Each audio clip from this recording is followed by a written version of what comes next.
What is going on, world? What's up, YouTube? It's Zero here. Today I'm bringing you guys a brand new episode of the 8 Below Show. Welcome everyone to 8 Below, the best gaming related show here on YouTube. And I'm super excited about our episode here today. We have a ton of stuff to talk about, so let's get into it. We've been talking on the YouTube channel about none other than Cyberpunk 2077, one of the most anticipated games of the year. It's one of the top most anticipated games for myself, along with a couple other titles out there, but it's certainly near the top, guys. And in this segment of the show, we want to talk about everything we know so far about the game. So let's get into it. So Stephen Messner and Tyler Wilde were the ones who wrote an article, guys, by PC Gamer, talking about Cyberpunk 2077. Cyberpunk 2077 is the next big RPG from CD Projekt Red after concluding the Witcher series. Silver Swords are out, but cybernetic blades are very much in. For a couple months, information about Cyberpunk 2077 was dropping almost every week. We met Keanu Reeves' character, got details about the story, and have seen several new videos, both trailers and gameplay. With release day pushed back to September from its initial April date, there's still plenty of time for CD Projekt Red to drip feed new information. Until then, we've absorbed all of the precious Cyberpunk 2077 deets and consolidated them into a digestible briefing. So when is Cyberpunk 2077's release date? September 17, 2020 is the release date for Cyberpunk 2077.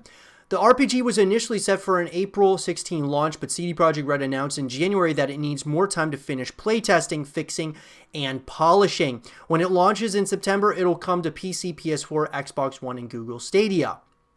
Now, one thing I want to mention about this, guys, anytime that a game ends up being pushed back because of whatever the reason might be, it might not be ready, or really whatever, is the reasoning that the game is pushed back, at times it does throw up a red flag for me.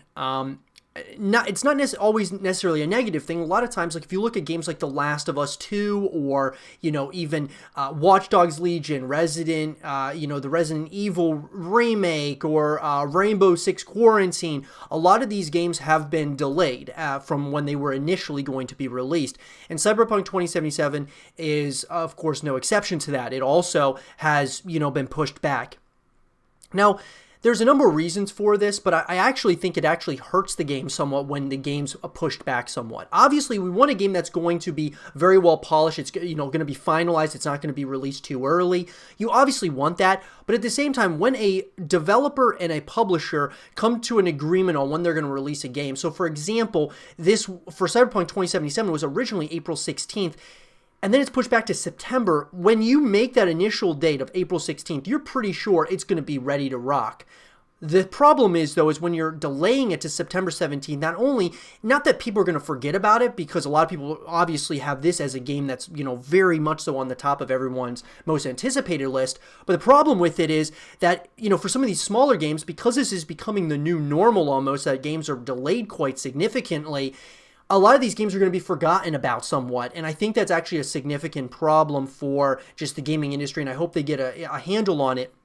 We see this in other, forms of entertainment, that being like the music industry, the movie industry. You see like movies and sometimes music albums are delayed as well. But generally speaking, it's not, a lot of times they really are very cautious about, sticking to the dates that they're given, like when, something's going to be released or whatnot. So I'm hoping that the gaming industry gets to that point as well, because a lot of hype was building, obviously, for Cyberpunk, and then everyone's thinking, oh, it's coming out in April, pretty early in, 2020, and then all of a sudden, boom, it gets, delayed to September. Same thing with The Last of Us 2, same thing with, Rainbow Six Quarantine, same thing with Watch Dogs Legion, same thing with Assassin's Creed, and all these other games that are going to be coming out. So that's the only thing. Part of me wonders, it kind of raises a red flag because of the possibility that there's been, some development hell involved in making the game, that they're just running into some problems. That's another thing that you have to wonder about. It's hard to say, guys. I'd love to hear what you guys think about that in the comment section below. So, what's the latest news on Cyberpunk 2077? Players who buy Cyberpunk 2077 on the Xbox One X will receive a free upgrade to the Series X version when it comes out. Musician Grimes recently revealed new spoiler-filled details on the character she's playing in Cyberpunk 2077, Lizzie Wizzy. You'll be able to play Cyberpunk 2077 on GeForce Now the day it releases. Cyberpunk 2077 obviously was delayed. CD Projekt Red hasn't ruled out monetization for Cyberpunk 2077's multiplayer. Cyberpunk 2077's hardcore mode will turn off the UI. Cyberpunk will be available on Google Stadia, and the creator of the Cyberpunk tabletop game will cameo in Cyberpunk 2020. So, that's kind of interesting. All of these different things, obviously, some pretty nice news. I mean, I think that the thing that kind of, is the bummer is Cyberpunk being delayed. And then the other thing is they haven't ruled out monetization. So that's kind of a big question mark as far as the monetization is concerned as well. Even though I'm not so much, really going to be focusing so much on monetization because I don't usually buy a lot of those, the different items that you can buy like in a store system that would be in a video game. I like to earn stuff myself in games, so I might not be the best person to talk to about it, but I do know that's a big deal for a lot of other people. So Cyberpunk 2077 will have around 75 handcrafted street stories. So CD Projekt Red has previously explained that each of Cyberpunk's quests is handcrafted, including the street stories, side quests similar to Geralt's monster hunting contracts in The Witcher 3. In an interview with On MSFT, CD Projekt's Krakow studio head John Mamis said there will be about 75 such street stories and explained a bit more about how they'll work. I think there's around 75 street stories. Then there's minor activities as well. The street stories are like little quests. There's story, but there's not like advanced cinematic storytelling sequences so much. They're a way to explore the world and level up your character. They're all custom done. There's nothing like that that's automatically generated. There are set templates that the guys can use, but each one is customized to make them feel unique. The world's going to be filled with that stuff. It should feel really good. So this is exciting that you've got a lot. We've got, obviously the full story is probably, who knows how long that's going to be. But when you have side stories and side quests that you can do similar to like The Witcher, that's amazing. It's going to keep you engaged in the game. And obviously them adding a multiplayer later on is going to keep you even engaged even longer in the game as well. So all really exciting stuff. Is Cyberpunk 2077 a first-person shooter? So dare we say that Cyberpunk 2077 is a first-person shooter RPG? We dare. Though cutscenes and driving sometimes switch to third-person, Cyberpunk 2077 involves a lot of first-person shooting. With guns, lots of guns, it's chaotic and fast-paced, but was less aggressive than, say, Doom. During a firefight in the opening moments of the demo, V, the main character, ducked and peeked around cover to spray a gang of organ scavengers with bullets from her automatic pistol. Like Destiny 2, numbers indicating damage dealt exploded with each landed spot, but enemies didn't feel like bullet sponges. We also love how agile V can be. So that's really cool. I think with this, guys, obviously it feels like a first-person shooter. It really does. However, it's obviously an RPG as well. So it's going to be like that first-person shooter that has those RPG elements. I think that's pretty cool. And then Cyberpunk 2077 character creation. During the 2018 demo, we got a quick peek of the character creation screen. You can customize hair, tattoos, and clothing. It doesn't look like you can change your character's bone structure, though. No deep menu of facial feature sliders here. At E3 2019, Quest director Tomas Giewicz explained to Gamma Sutra that Cyberpunk's character creation won't be limited by gender. We've put a lot of thought into this. One of the things we want to do in the final game, which we couldn't show in the demo yet, because as you mentioned, it's a work in progress, is to give the players as many options of customization in the beginning of the game as we can. CD Projekt Red is also working on customizable voices for V. Tomas Giewicz did specify at the time that these are all things the team wants to do, not already has done. So there's no surefire promises that this will carry into the final game. So I think it's pretty awesome that you can customize your character. That's going to be really something that's going to be interesting. I think a lot of people are going to be taking full advantage of that as well. And I'm definitely going to be taking advantage of that as well. I think that's going to be really cool, especially for like the multiplayer elements of the game.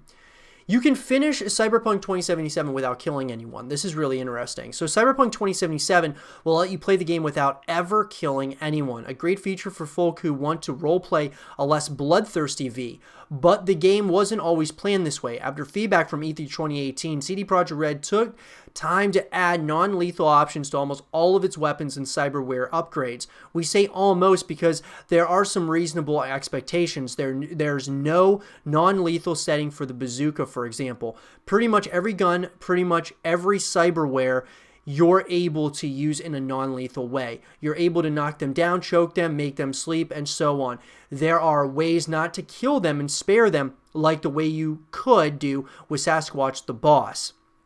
So this is really interesting, guys.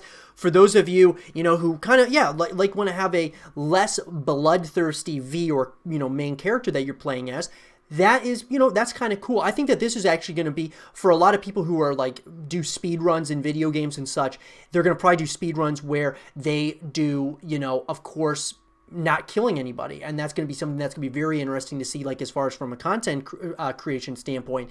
That'll be really cool to see as well. So we've already made a video, guys, about who Johnny Silverhand is. That is Keanu Reeves' character. You guys can check that out here on the YouTube channel. Will there be a romance? As much romance as you can find in a Cyberpunk future, yes. Like in The Witcher 3, you'll be able to pursue romance as V. Because Cyberpunk includes character creation, these romance options will be more diverse than they were in the Witcher series. There are a lot more options. You're defining your own character here, which means defining your sexuality any way you want, Quest designer Patrick Mills said in an interview with Game Informer. In June, CD Projekt Red said that romantic plotlines will be similar in scope and detail to Geralt's relationships, despite there being more of them. CD Projekt Red clarified to us further, romancing is something heavily present in Cyberpunk, and players will be able to form meaningful connections with other characters as well as go for one-night stands. So for those of you who are into that kind of thing, that will be available, of course, in Cyberpunk 2077 as well. Now, this is something that a lot of people have been wondering about. Is Cyberpunk 2077 mature rated like The Witcher? Yes. Cyberpunk 2077 isn't for kids and definitely seems to be leaning into its inevitable mature rating. In the first few minutes of the demo, V rescued a woman kidnapped by organ scavengers. She was found naked in a bathtub, and the game didn't flinch away from full nudity. There was also a ton of swearing as expected, but also what sounded like jokes. Cyberpunk 2077 looks to keen to capitalize on the style of many premium cable shows. Lots of swearing and nudity, that is.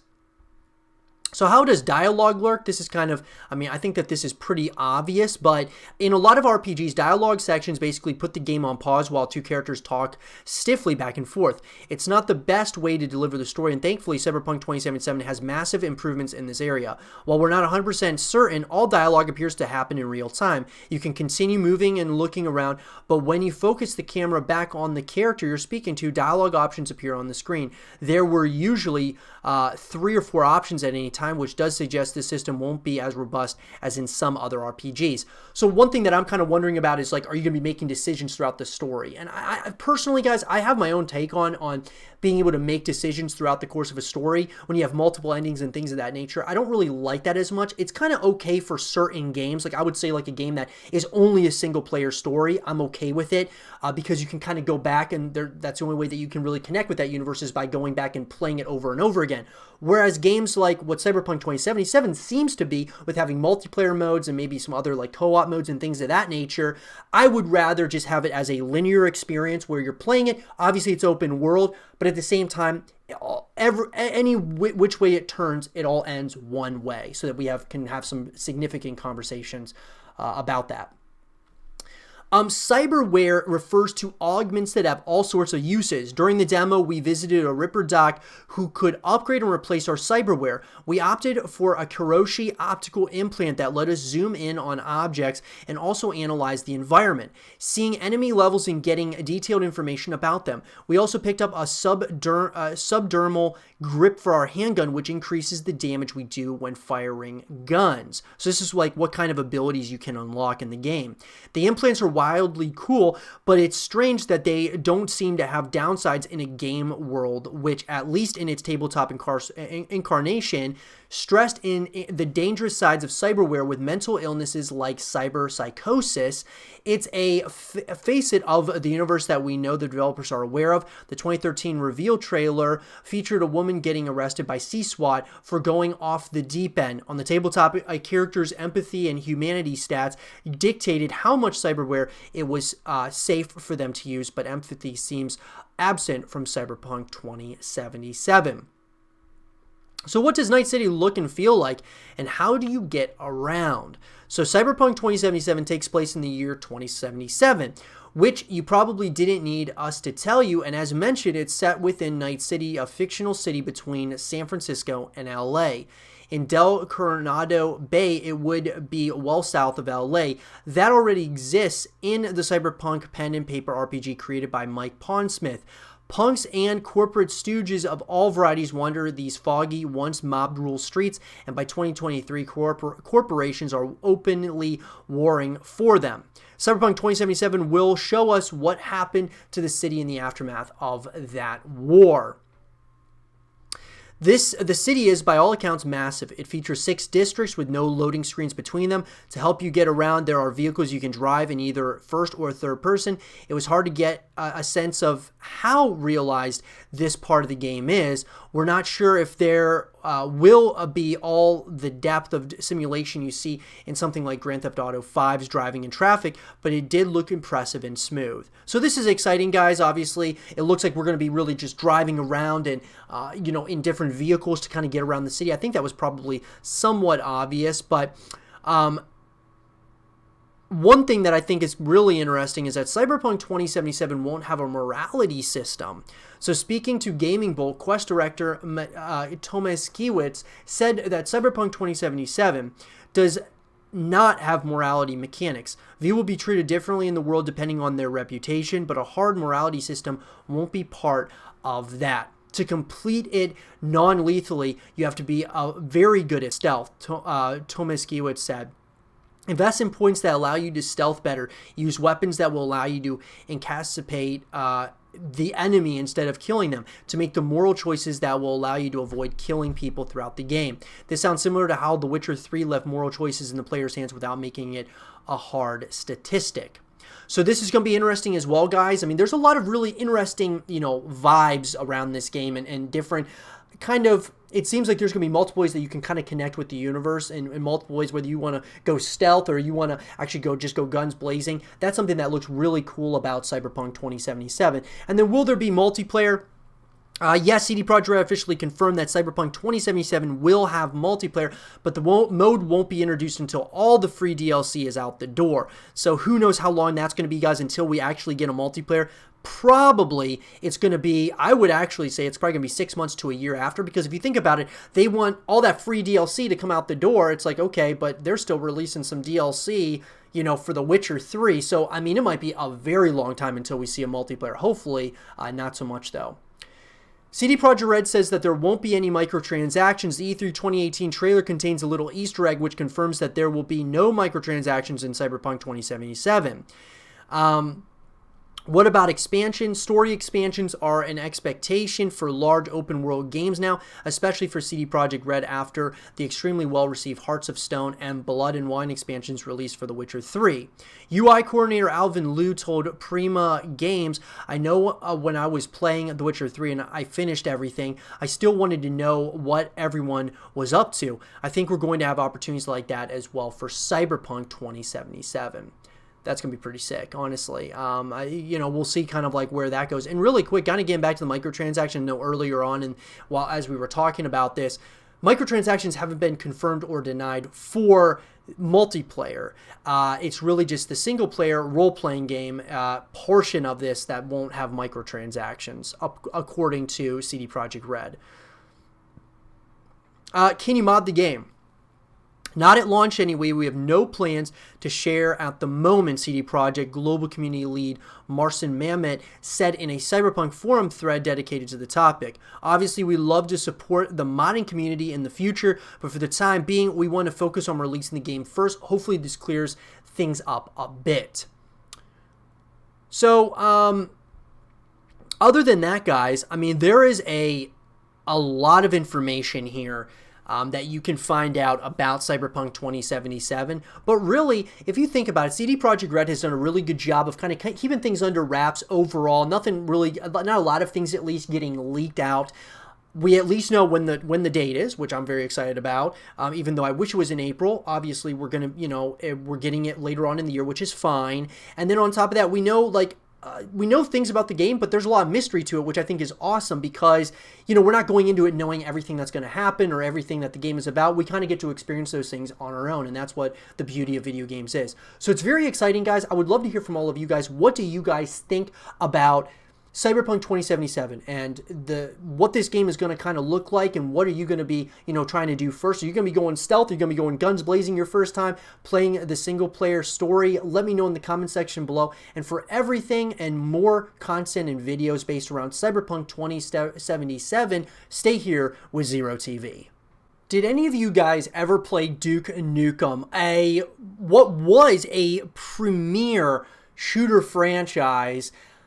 It was a lot of fun to play. I got introduced to this franchise by one of my best friends, and I really enjoyed it. It was a lot of fun to play, and one of those games that I ended up kind of getting involved in the community somewhat, and just kind of started talking about it years ago. And we haven't heard anything about a new Duke Nukem game, So in this segment, I want to talk about what happened to Duke Nukem. So let's talk about it.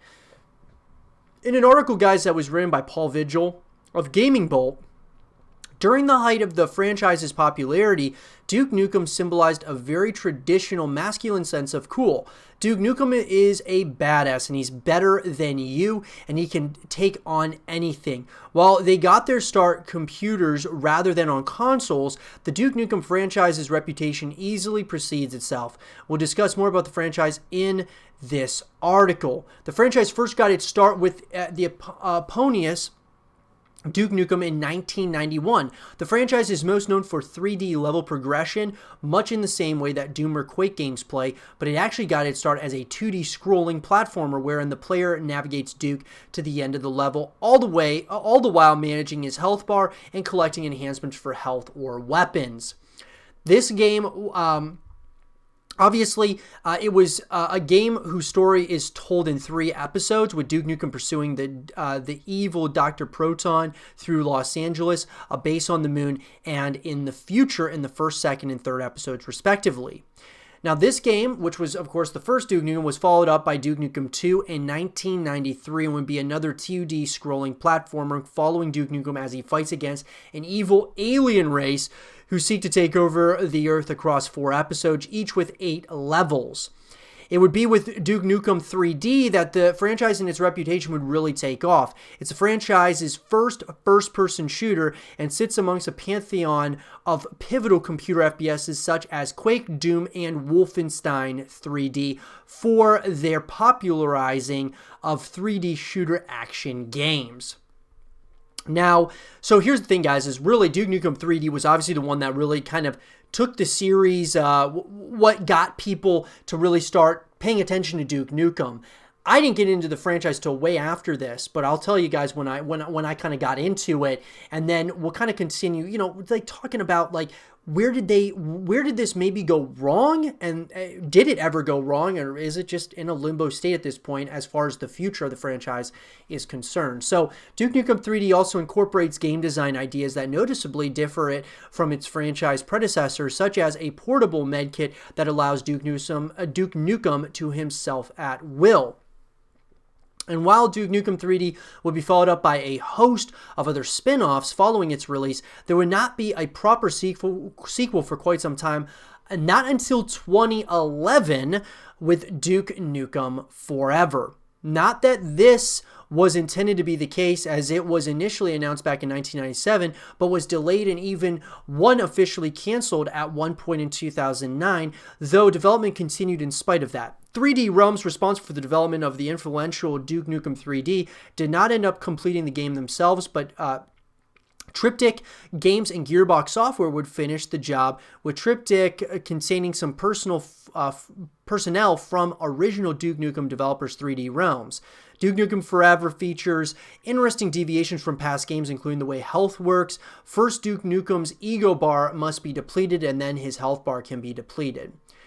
Duke Nukem Forever was also treated to a DLC expansion called The Doctor Who Cloned Me, an additional scenario campaign featuring the villain Dr. Proton from the first Duke Nukem game. While Forever left the door open for a sequel, the reviews for the game were negative across the board, with the game being seen as dated both in its gameplay design and regressive or offensive in its humor. So this is where I got into the series, guys, was Duke Nukem Forever back in 2011. For being my very first Duke Nukem game, I enjoyed it a lot, and that's what kind of got me involved in the community. And I know that there was a lot of backlash to this game. There were people who didn't enjoy it or appreciate it as much. I thought it was pretty good for what it was, especially seeing as how many years before Duke Nukem Forever, when the last, edition or rendition of this series was released. And so I thought it was a decent, move in the right direction. This all said and done, it would turn out that Duke Nukem Forever holds the longest ever development time for a video game, a time marked by repeated releases of promotional media, 14 years and 44 days. Rather than a strong return to form, the game is mostly known for a comically long development time and for being disappointing upon release. The Duke Nukem franchise has also been host to a variety of spin-off games. Releasing in 1998 on the PlayStation is Duke Nukem Time to Kill. This game was not developed by 3D Realms but by N-Space. Following that, in 1999 for the Nintendo 64 is Duke Nukem 0 Hour, developed by Eurocom, known for their work on certain 007 titles. However, while 007 GoldenEye is seen as an N64 classic, this game released to mediocre reviews. The last main spin-off for the Duke Nukem franchise would be Duke Nukem Manhattan Project, originally releasing for PC in 2002. It is a game that plays in 2.5D and allows for the player to focus zoom on either the environment or on enemies, and at times allowing the use of jetpack for traversal. So while Duke Nukem Forever teased a sequel, the future doesn't seem good for another Duke Nukem game at all. In a statement dated April 2017, Gearbox made it clear that they have no plans to work on another Duke Nukem game anytime soon after discussing Duke Nukem's cameo appearance in Bulletstorm. It's a rather strange turn of fate for a franchise littered with canceled projects, signaling the once great interest in continuing the life of the franchise. The voice actor for Duke Nukem outright stated in a Twitter post at the end of this past January that there is nothing in the works for Duke Nukem. We can hope that the fate of the character change in the future, but in order to do so, the character very likely has to evolve and find a place in the modern gaming landscape rather than playing to gameplay experiences or humor sensibilities associated with the past. What do you think is needed for a new Duke Nukem game to succeed? So, look, guys, I think that Duke Nukem, I just think that the problem and what happened to the series as a whole was the amount of time to get to Duke Nukem Forever. For us to get a new Duke Nukem game, it took so long. I mean, obviously 14 years, right, to get one. I mean, I always have thought, to get a new StarCraft game from StarCraft 1 to StarCraft 2 was 10 years. That's a long time. 14 years to get a new Duke Nukem, that is just such a long period of time. I think that there's still something with Duke Nukem. I think that they definitely could continue onwards. I think that they should probably just wait until the next generation consoles come out, that be the Xbox Series X as well as the PlayStation 5. But honestly, guys, I think that, the problem is that people that gave it a chance, it didn't really meet the expectations of what people were expecting for that comeback of Duke Nukem. So I definitely think that this isn't a lost franchise. I think that it definitely could come back at some point or another in the foreseeable future. But it looks like right now Gearbox, they're trying to state that, look, we're not working on it. But obviously, it's kind of probably something that's in the back of their minds. I'm sure at some point or another, we could maybe see another Duke Nukem in the foreseeable future. Once they probably, I think that if they just come together, rehash some ideas. I think that they really could make a really good Duke Nukem game. And I think that this is a franchise that should certainly exist, not just back in the N64 days and things of that nature, but should be existing right now in gaming today. That's just, one man's opinions. I would love to hear yours. Let me know in the comment section below. And for all upcoming news related to a Duke Nukem sequel, stay right here with Zero TV. One of my favorite open world games of all time is the Mafia franchise. And we've talked about this, guys, on the YouTube channel, but this was a franchise that I truly enjoy. I love pretty much all the mechanics to it. There's certain things that I would love to be added to it, that being like, multiplayer modes and other ways that you can kind of traverse and enjoy the world of Mafia. But this is a franchise, guys, that I've been on record stating that it's a game and a franchise in which I've always enjoyed it actually a little bit more than Grand Theft Auto and games kind of like that, just because of the time period that you're playing it. And it just is, there's something about these Mafia games that has such a good story to it that just very enjoyable. And it's a series that I just love coming back to over and over again. Well, in this segment of the show, I want to talk about where is Mafia 4 at this point. And we've made videos talking about, what happened to Mafia and kind of where might they be going in the future. Well, in an article that was written by Game Central on Metro UK's website, Mafia 4 and Mafia 2 Remastered are rumored after new trademark filings. So 2K seems to have become interested in the Mafia franchise again, with hints of a remaster and perhaps a new game. It may not have been a critical smash, but 2016's Mafia 3 was a big hit for publisher 2K, and so it's surprising nothing official has ever been heard about as far as a follow-up is concerned. Vague plans were mentioned about a sequel set in 1970s Las Vegas, but it was believed that developer Hangar 13 had decided not to go ahead with the idea and had started working on a different game. Whether that is this case and work has begun from scratch more recently is unclear, but website Segment Next has caught 2K registering trademarks for both Mafia in general and 2010's Mafia 2. So, if Mafia 4 comes out, guys, and they remaster Mafia 2, that would be really special. Being able to go back, play Mafia 2 in a remastered format, and then, of course, being able to, kind of play Mafia 4 as well, that would be incredible. My only thing about Mafia, my biggest question marks with it would be, what's going to keep me coming back to the game after I beat the campaign? We'll kind of get back to that in a sec here, guys. As ever with trademarks, it could just be a procedural exercise to make sure 2K doesn't lose control of the name, as 2 of the 3 filings are just for the Mafia name and logo. It does seem odd that Mafia 2 is the only specific title mentioned, though, and the obvious assumption is that some kind of remaster is being planned. What we know for sure is that Hangar 13 hasn't announced anything new for years now, despite having 4 separate studios around the world. And yet, the only thing they've ever produced other than Mafia 3 is the recent Borderlands remasters. So whatever they're working on at the moment is a mystery. Our guess is a new BioShock game, since 2K has always promised the franchise would return, but until there's an announcement or leak, we won't know for sure. So, look. This is very, this is interesting that you're seeing that, they're kind of, getting those patents, or, they're obviously checking to obviously look out for their trademarks, right, for Mafia 2. Now, that could be, is it Mafia like the first game and Mafia 2, like as in like they're just remastering these games? That's another question mark that we have to, kind of like wait and see, because Mafia 3, guys, and I've said this and I've been on record saying this, and Mafia 1 and 2 were incredible games, absolutely incredible. Mafia 3 was good. I thought it was a little bit step in the wrong direction, but it was still good for what it was. Mafia 4 set in Las Vegas would be absolutely incredible. Here's the big thing for me. If I'm Hangar 13, obviously, I'm making a Mafia 4, without a doubt. The third one was still was successful, without a doubt. There's obviously an audience that wants to continue playing Mafia. But here's the thing.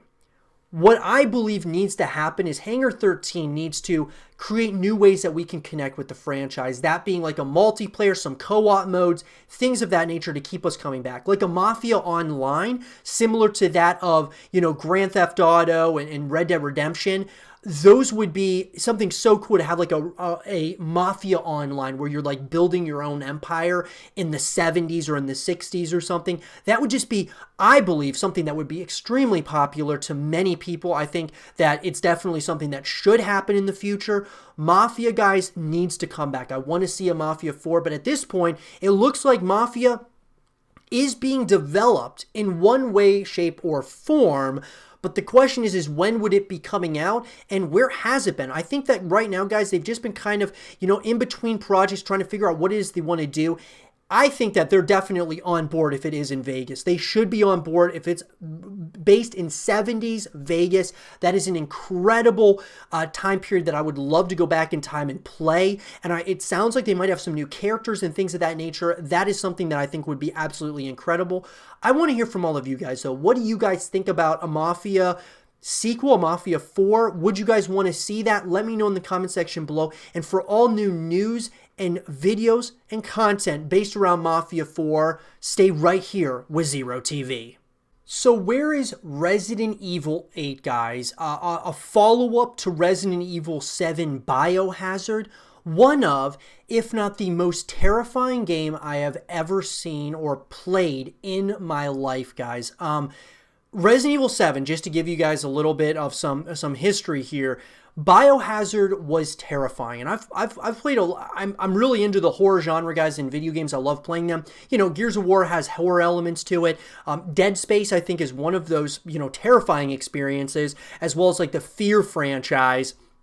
And so I'm kind of coming into, when I went into Biohazard, I was kind of coming into like this, place where I've watched a lot of horror movies, I've played a lot of horror games, and I really do enjoy them. But there was something about Biohazard that was very unnerving to me, and I definitely want to come back to that story and into the franchise once again. But Resident Evil 8, I want to see if they're going to continue onwards with something similar to like what they did in 7, something that's absolutely terrifying.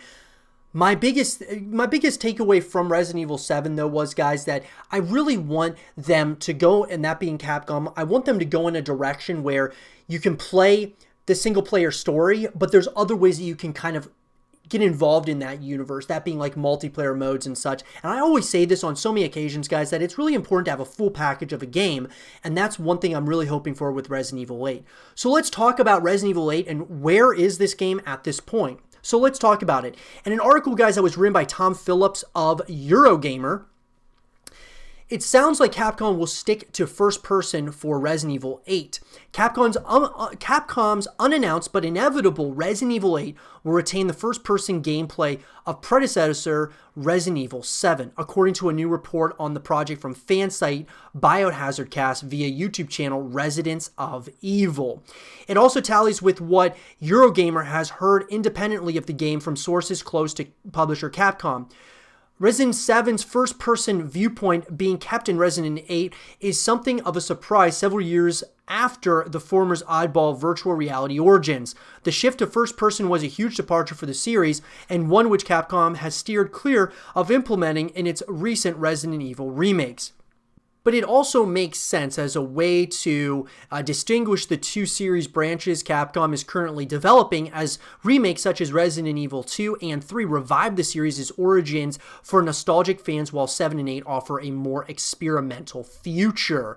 The above report in Resident Evil 8 also mentions the return of 7 protagonist Ethan and classic Resident character Chris Redfield, neither of which will be a surprise to fans. It also suggests we'll see werewolf-like enemies, proper zombies, and a female apparition which chases you through castle and village environments.